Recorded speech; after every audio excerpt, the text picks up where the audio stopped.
बंटी बबली है ना, यानी माही मनीषा 2। एक जोरदार ताली इनके लिए बजा दीजिए आप सब। अच्छा आप आइए, नाम क्या आपका? प्रतिमा। ये प्रतिमा जी, इनके लिए भी ताली हो जाए, आशीर्वाद दे दो भाई, ताली हो जाए। अनुष्का सिंह। अच्छा अनुष्का सिंह है। हाँ जी, जय हो। हम सोचे अनुष्का शर्मा तो पूछने वाले थे आपके विराट कोहली किधर है, लेकिन कोई नहीं, आप आ जाइए। सुंदरी मुस्कान, मुस्कान ताली बजा दो आप लोग।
दिल लागल दीवार से तो परी क्या चीज है ना। एगो लड़का एगो लड़की से प्यार भइल बा, देखो तो लड़की की तरफ एगो जी तू दिन पर दिन दुबरा जात का खातिर हमरा समझ में ना आवत हो।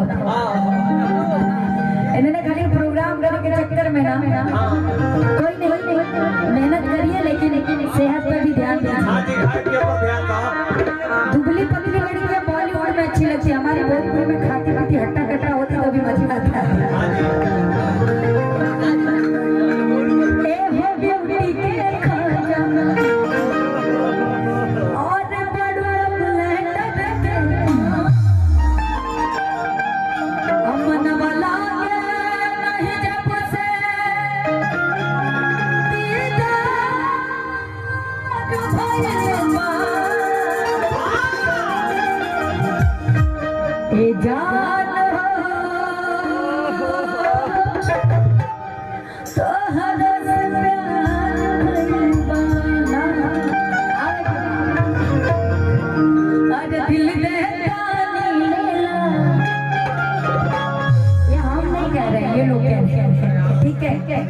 नहीं, हमारा दिल तो सुरी संगीत के लिए बना है। मैं चाहती हूँ कि संगीत ही अगर हमारा दिल दिमाग हमारे बड़ा अच्छा लगे।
नहीं ऐसे मत बोलिए।